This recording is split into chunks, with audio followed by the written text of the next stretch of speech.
Hello and welcome to another episode of A Person of Interest. We're streaming worldwide and on YouTube.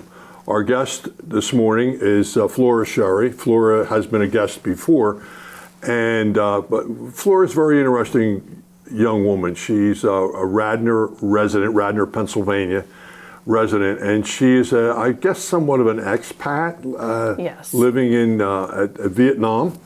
And she's also an elephant. She works in an elephant preserve. We had you on as a guest. I had you on as a guest back in December 20th, actually, of 2024, and we talked about your life in Vietnam and Thailand. But you said to me at the time, when you come back in the summer, you'd like to talk about travel. Yes. And I noticed that you brought some travel books with you. Yes. And we have some pictures that we'll post, and then we can talk about the pictures. So what would you like to talk about first, the picture or the books? Start with that picture. Let's start with the picture. Okay. So since I visited you, I've had some of the best trips I've had in a while. So this year I went to Sri Lanka, which if it's not on anyone's bucket list, put it to the top because it's starting to get touristy, and I feel like if you don't go in the next couple of years, it's going to get a lot of tourists. It's probably one of those trips I didn't expect to be phenomenal, and I almost never go to a country twice in 1 year, and I'm pretty much planning to go back this year again. What's the, before I ask you that question, I can't take my eyes off that, the stitching and the pattern and the design of that. Is that a dress? Yes, this is a dress from northern Vietnam. It's in a place called Sapa with the Hmong Hill Tribe ladies. And so I found this in one of the shops, and it's hand stitched and hand dyed. Phenomenal. It's tricky to get there. You have to take a 6-hour bus ride, but it's great. And I did actually learn there's, with beeswax, with the dyeing, I actually learned it from this woman named Sue, who is from the Hill Tribes, who owns a farm and a homestay. And she's this illiterate woman, doesn't know how to read. And she's farmer, but she's, I'm gonna mispronounce it always, entrepreneur. And she does homestays and trekking and bike rides. And this woman can't even read, and 4 children. These ladies in northern Vietnam are the most amazing ladies I've ever met. How did you find out about that? When you go to Vietnam, you can kind of start traveling, and I was during lockdown, so the only places I could travel were in Vietnam. And so I went up there a couple years back, and I did it with Hmong tribe. Which? Hmong, which actually is a hill tribe in Laos and Thailand. So I've seen Hmong. It's the kind of, we're nomads for a certain extent, and they're in China, Laos, Vietnam, Thailand. And I did that with the hill tribe, the Sapa sisters, and I went back and I was like, I actually want to learn the handicrafts. My art skills are lacking at best, but I was like, let me do that. And I found her on TripAdvisor, and I booked it, and she took me for the day, and she talks about her life, and she has 4 children of her own, and then her name is Sue, and she took on a child that wasn't even hers because no one wanted it. Everyone was like, you have 4 grown children. You don't need a 5th child. And she goes, no one wants this child. Her family was like, why are you taking it on? She's like, I'll take on this child now. And so now she has 5 children, and she's illiterate, but she does so much. And the problem with her is she talks about farming is that you can't make a great salary now farming, and land is expensive because Sapa is now really a popular place, and people are building hotels, and so... In North Vietnam. In northern Vietnam and Sapa, it's becoming very popular. There's a famous motorbike loop I haven't done called the Ha Giang Loop.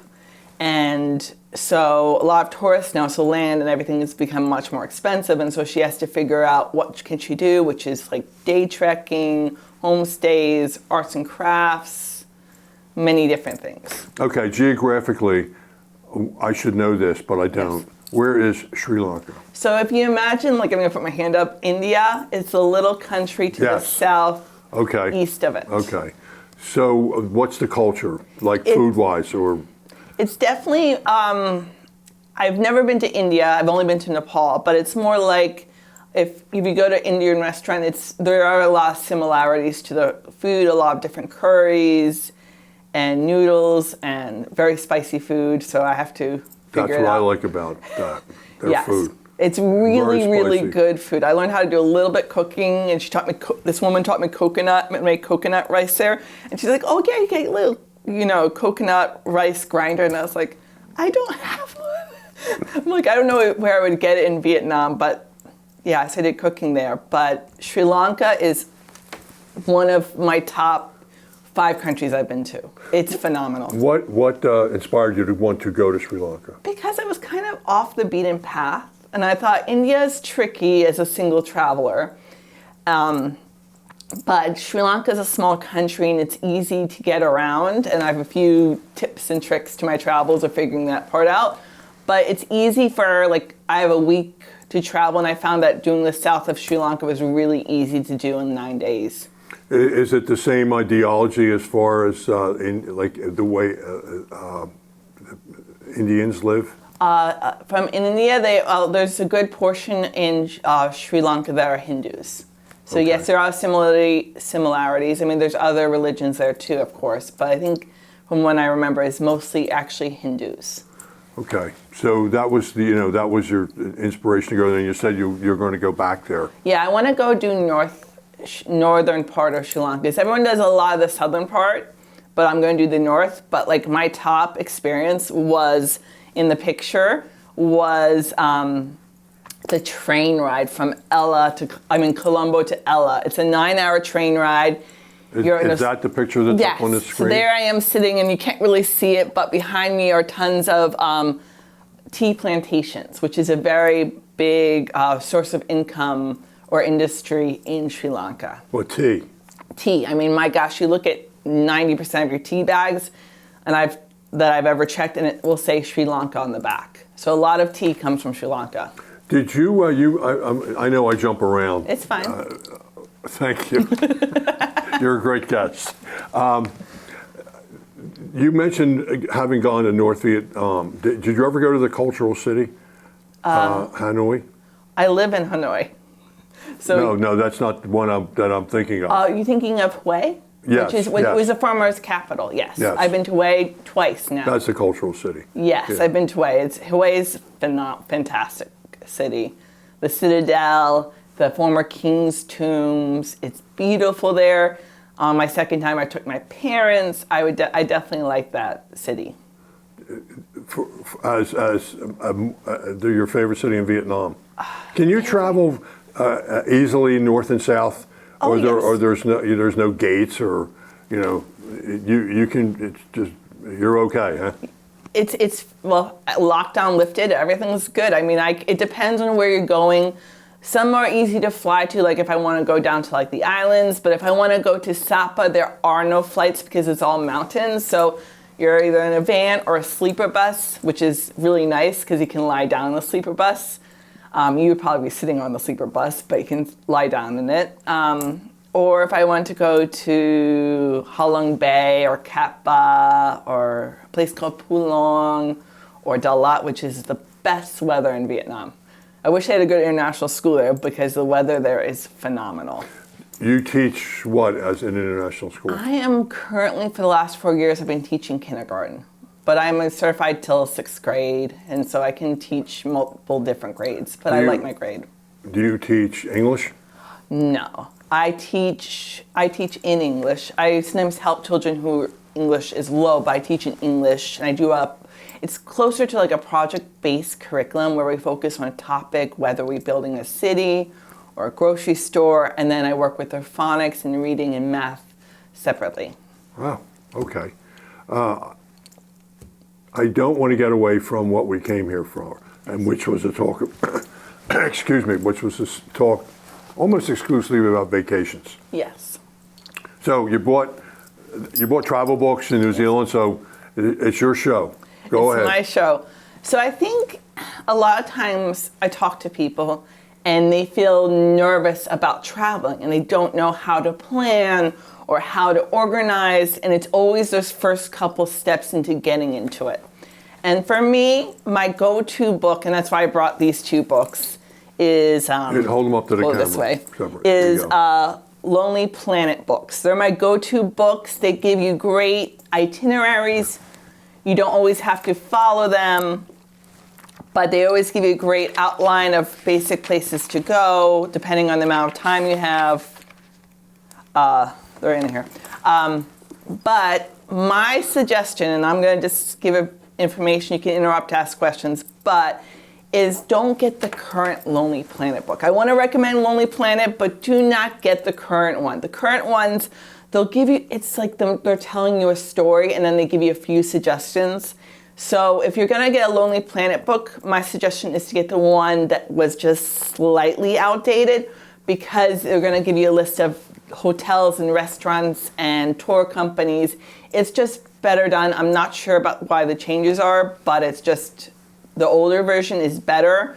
My only suggestion to that is to go on Google Maps, and I do it for everything, even if it's supposedly current, and I check to see if those operations and hotels and restaurants are still open, because since COVID, even in some of these books, some of the places are outdated now because some places had to permanently shut down.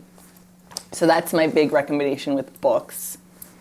Why did you? What prompted you? I guess because you live in the vicinity. Yeah. What prompted you about New Zealand? What attracted you about it? I've always wanted to go to New Zealand. It seems like, well, Lord of the Rings, but it always seems like such a fantastic country. And no, I didn't go visit the Hobbit town or whatnot. I was in southern, the South Island, but it seemed like such an amazing country with amazing culture and wildlife. And I used the Lonely Planet book and a few other of my tips and tricks, and I found just fantastic nature. I went on a boat trip where I saw birds. I went whale watching where we saw the one whale, and the tour guide was like, well, it's sleeping now. Oh, it came up for a few minutes. Oh, it went back to sleep. It came up, it went back to sleep. Oh, I've never seen a whale sleeping this much. I'm like, really? I don't know. It was interesting. And then I went to Dunedin and I visited the yellow-eyed penguins, and I went to Queenstown, and I went bungee jumping on the tallest point in New Zealand. I had a note to ask you about bungee. Yes. Is that where you went bungee jumping? Yes, it was fabulous, amazing. Really? Yeah, very safe, conscious. They haven't had any accidents. Loved it. You decided you were going to bungee jump. Yes, I decided I wanted to do bungee jumping. I've always been slightly adventurous. I'm very clumsy. I'm not the most athletic, but I am very adventurous. So I went bungee jumping there. And it was quite easy. They harnessed you. They went over the safety things. And you get in a little chair, and then you go stand, and there's like 3, 2, 1, go. And I went. But you did have to sign a release. Of course. They've got it all signed out. That would have been it for me. Having to sign a release, it's not like signing a release here to Yes. be on YouTube. Yes. It's signing a release that something may break. Something may break, but you always have to take chances. Did your brother was adventurous? My brother was adventurous. He lived in Peru for a few years, so he was adventurous. And is that how he passed away? He passed away in a diving accident in Texas. So he just jumped a couple times, was fun, and the third time he was not fun. So and the reason I'm saying that is Yes. that didn't cause you to have take pause? It did deter me for a little bit, but for me, when I want to do adventurous stuff, I kind of look and say, what are the safety protocols? And like, I was in a harness and I was strapped properly, and and then this place had huge safety measures. So when I look into stuff, I go, what am I going to do? Am I going to be okay? How safe it is? Like for me, when I was in the Philippines, like a year back, they offered me to go cliff diving, and I didn't feel safe about doing that, so I didn't. If I feel like they have enough safety protocols, there's a better chance I'll probably do it. But if I go, oh, we're going to go cliff jumping, I'm going to go, no, it's not for me. Did you ever skydive? I skydived probably like 15 years ago, in New Jersey, actually. Oh, wow. And I did it about 6 times, 3 tandem, which means you're tied to your instructor. I did ground schooling, and then I did 3 more jumps with an instructor, but with my own pack, so I had to land it by myself. And then I got too busy with graduate school, and I had a new job, so I didn't finish my license, but I did do it 6 times. Were you ever interested in going to Australia? Actually, I'm thinking maybe next year. It's just tricky because my vacations are only like a week at a time. So if I go to Australia, I've got to kind of really narrow down where I want to go and what transportation, which is something on my list, is called Rome to Rio. And you'll type in, I say don't do it when you're jumping from country to country, do it in the country, and it works with almost any country. And you say, I'm in Ella and I want to go to Colombo, and they'll list the train, the bus, the car, how much time it'll take, what is the cost, and then it'll usually either send you links or it'll give you names of different companies to work with. So another big advice besides Lonely Planet is Rome to Rio. If you're trying to figure out transportation, travel, and cost, that's a great app. I've used it in multiple countries. It's interesting that you're very interesting in that your local kid Yes. went to Radnor High School in Radnor, Pennsylvania, which is a suburb of Philadelphia, because we are streaming worldwide, so we have to let the audience know where we are geographically. You went to college locally? Yes, I did my undergraduate degree at Eastern, and I did my graduate degree, my master's at Cabrini, which is now part of Villanova. Right. So Eastern University, isn't it? Yes. Yes, is also in Radnor, Pennsylvania, and a suburb of Philadelphia, as is Cabrini, which has now been absorbed by Villanova University. How do you feel about that? Before I get to the next question. I mean, I wish my degree would change to saying Villanova, but I'm fine with it. It is what it is. I guess the only thing that I would have issue is if, let's say I have to do paperwork for working internationally, I have to do it with the local government, is that they would be like, it says Cabrini here, but Cabrini no longer exists, and now it says Villanova, and trying to figure out how to explain that to the immigration people. Yeah, that's interesting. Yes. That's an interesting comment. So when did you decide to go to Southeast Asia instead of fashionable Europe? Fashionable Europe. I'm sure you must have been to Europe. I've been to a few countries in Europe, not as much as you would think, but only England, Ireland, and France. At some point, maybe other countries. But okay. Well, England and Ireland are kind of like the United Kingdom. I don't know if it's that Europe. I don't know. Ireland might consider them, Southern Ireland might consider them separate from England. Yeah, well, they will in the Republic of Ireland. Yes. They would certainly do that. Yes. So then, what attracted you to go into Southeast Asia? My brother Keating at the time, he's watching probably. Let's hope he's watching. We need some viewers. Yes, we'll work on that. We need all the viewers we can get. So he was living in Shanghai, and then he was working for. Is it your own business? No, he was working at the time for an English company. Now he works for a different company that works with China. But he was in Shanghai, and then he was like, you know what, Flora, a great teaching opportunity would be working in China. And I went and found the same English company, and I was working in a different city in a place called Shenzhen, which is right across the Pearl River, which is Hong Kong. So it's right across. I could walk there any day of the week. So I did that for a little bit, and then I heard about. I wanted to go on one of my holidays to Thailand. I heard about the elephant sanctuary, Elephant Nature Park, and so I went. So I went there. That's a picture. Yeah, right there. there.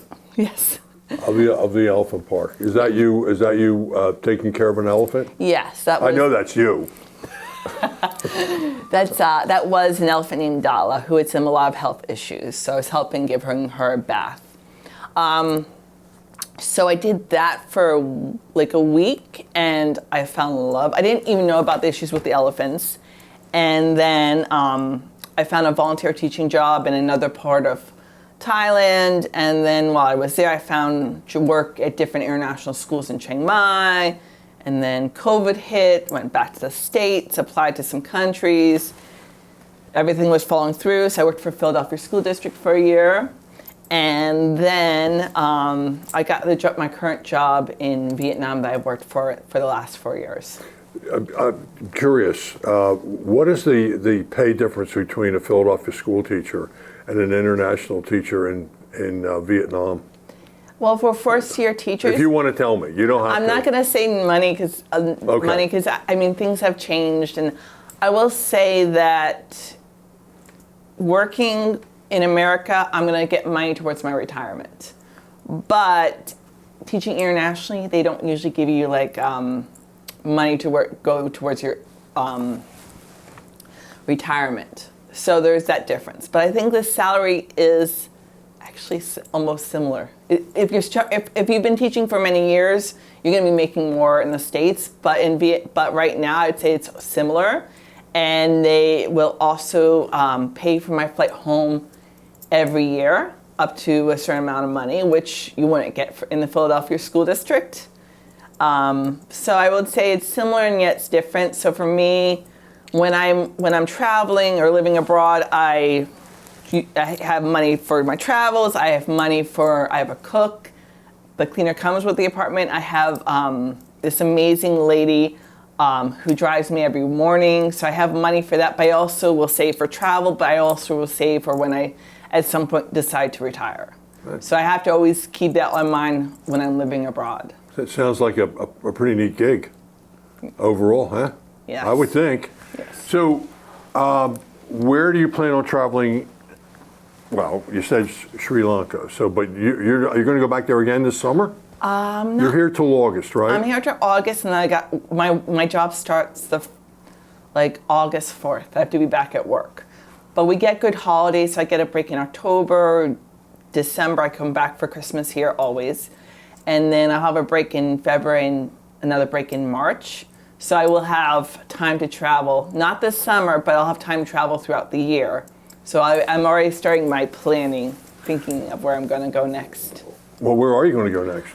I think, not 100% because these things can change, but I think I want to go to Bangladesh. And I want to go back to Sri Lanka. And then my friend who lives in the Middle East, and I figured out that we have one break that's the same. So we're actually trying to find a country that's in between. So we might actually probably go to Egypt maybe in March. We'll see. Egypt? Yes. Wow. See the pyramids. Yes. Along the Nile. Yeah, my mother's father went there in his 80s, so might as well follow in suit. You will find that very fascinating. A friend went to Egypt, and I looked at his pictures, and it's fascinating country. Yes. Yeah. What would you usually go for, like a week? I've got 9 days. So the one great thing about international teaching is we get great holidays, but the only times, except for when I have personal time off, which I get a few days a year, is when the students have their days off, then it's when I have my days off. So I have to kind of plan around that usually. So what airport would you fly out of to get to Egypt? And how long would it take to get there? I would fly out of Hanoi because it's the capital, and then I think there's some middle country, and then I would hit Cairo. And it's not a direct flight? No direct flights to Egypt, but it's probably, I've been looking at it, and it's between, I think, like 12 to 15 hours maybe. So not the worst, not the best. That's 15 hours and more than one plane. Yeah, well, 15 hours total. Yeah. Not too bad. What would the cost be? You think? I don't know. I think I haven't looked at price tickets, and tickets go up and down, but I think it's going to be maybe $1,500 round trip. It just depends on what airline I want to go with and about luggage. That's the two big things. $100 each hour. Yes. What airline would that be? I'm just curious. I don't know for that one, but my all-time favorite airlines is hands down Qatar Airlines, or some people say Qatar, but it's actually pronounced Qatar. Oh, really? Yes. So that is probably my number one airlines to travel with. They once bumped me up to business class. Love them. What are you doing in that picture? I was bringing, I believe those were banana trees that they had cut down to feed the elephants. So elephants eat a lot of parts of different plants there. So that was for when Dala was an elephant that was very sick at the time, bringing her food to eat. So I was helping bring the food over to her. How long can an elephant live? It depends. I'm going by like my memory. But it depends. Usually in the wild, I think it's like 55 to 60 years because they go through only so many sets of teeth. And then once that last set of teeth is done in the wild, they tend to pass away quicker. But if you go to like an elephant sanctuary, and you have to be careful where you go, because there are places that claim to be sanctuaries that are not sanctuaries. But if you go to like an elephant sanctuary, they will prepare special food for the older elephants. So I think they had an elephant that was in its late 80s or 90s at one point at the sanctuary. So it just depends. In the wild, it's very different, but land in Thailand is expensive, and so there's not many areas for wild elephants to be. There's a few national parks that have elephants in Thailand, but there's not much land for wild elephants. So a lot of times they have to be in sanctuaries or different places because there's nowhere for them to live, which is sad. That is sad. I don't want to cheat you out of your notes. Yes. What notes do you want to point? Anything you want to specifically point out? I don't want right. to. It's your show. Okay. I mean, check out when you're traveling, check up TripAdvisor. Don't always love it because sometimes it's expensive and sometimes the reviews are not always authentic because people get discounts if they give good reviews. Travel blogs is my next one. There's called the commonwanderer.com, and this couple, I don't know who they are, they've gone on trips all over the world, and that's another website I love because they give great recommendations. We'll put those on the lower third Yes. when we record your show.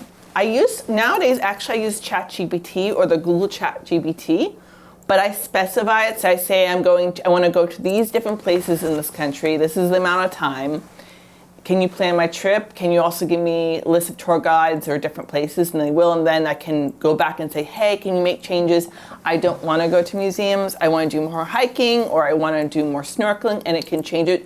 I don't use it 100%, but it starts getting my mind to think.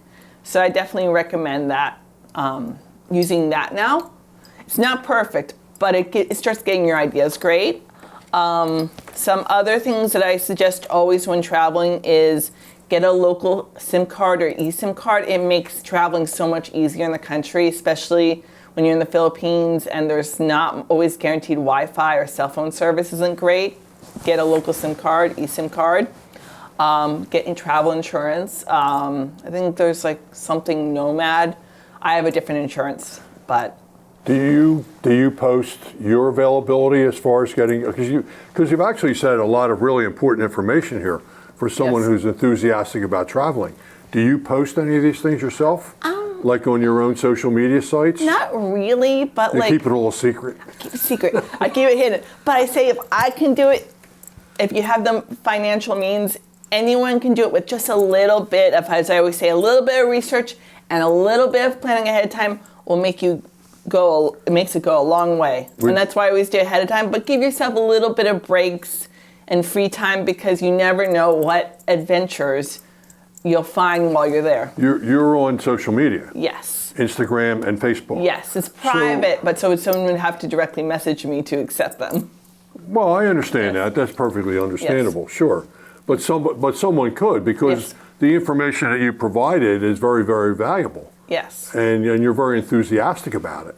So I would think that you would not mind sharing that. I wouldn't mind sharing it all. If someone gets my contact information and messages me and says, hey, what type of app do you use for this? Or have you been to this place? I'm happy to give suggestions because I want other people to travel and be adventurous if they can. If they have the means and the ability, I say do it because you learn so much. And I feel like your world is this big when you live in one place, but when you're able to travel, not everyone is, but if you're able to, your world is expanded and you'll be able to understand other countries' culture and politics and that not everything's the same. You don't get into the politics of Vietnam at all. No, I know don't when we spoke the last time, and I'm certainly not going to bring it up now. Are you enthusiastic at all about going to Europe other than England and Ireland? I think at some point I want to go to Europe. I just Like Switzerland or Germany, or do they Hungary or Turkey or Albania. Well, you really do pick the exotic spots. I don't like to do the common tourist spots. No, I can tell that. I mean, it has to be this phenomenal, amazing place for me to go to. Like, there are certain tourist spots in the Philippines, and I went to one, and I regretted it afterwards. So I kind of have to pick and choose where I want to go. Where are you here? That would be the King's Palace in Bangkok years ago. So that's where the king, like the king's palace is, and it's also the special different temples and the Emerald Buddha, which is only I think like this big. Do you do you ever have any interaction with Buddhist monks? Yeah, I once got into a water fight with a Buddhist monk. You got what? So in Thailand, there's this famous water festival called Songkran. I was down in Phuket, and I was volunteering at a different elephant sanctuary and also helping it with some dogs. And during Songkran, for 3 days, it's about 3 days where you throw water at each other. It's like a giant water fight. It's a lot of fun. And so this monk came by and dunked me with water, and so I was like, fair game. And I started like dunking him with water, and then he ran into his little apartment. Did you ever see the I don't know if you watched any television at all. Mm-hmm. There was a show on this past fall. It was called White Lotus. It was filmed in Thailand, I believe. Are you familiar with that? I didn't actually. I saw a couple episodes, but actually I think it was filmed in Koh Samui. I'm not sure. I got to double check. But actually I went to, not that place. That place was fancy schmancy. But I went to Koh Samui years ago there, and I had some great snorkeling trips, and the beaches there are really nice. Where is that again? It's in the south of Thailand, the islands. It's a very exclusive part. Koh Samui is not, that hotel was exclusive, but it's not exclusive like for me. Koh Samui, you can fly there from a lot of the major cities in Thailand. It's not very hard. Like my little place that I liked was this place called Riley Beach, and there's an island called Krabi, which is very famous there, but you have to take one of those long boats to get around. They have like part of the island jutting out, so you have to take a long boat to get to that other part, but that was really nice.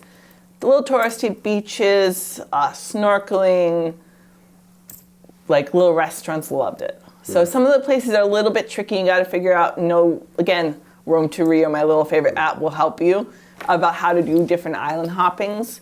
But yeah, there's definitely great islands down in the south of Thailand. So you didn't see enough of the show that I can ask you, do you have an opinion of it?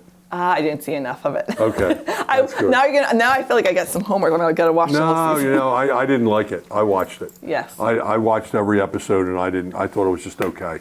Yeah. Anyway, time's up. Anything else you want to say about travel before we close out? Because you are a really a special guest. You can tell me about your jewelry. You can tell me anything you want. I think for me, I think that my big takeaway is, if we have only a minute or two, is that just, again, try, if you have the means and the finances, travel. If you have the means and the finances, live abroad. See another country. Experience a different culture. Don't be too afraid. Do a little research. If I can do it, anyone can do it. Thank you. You've been a great guest. Thanks again.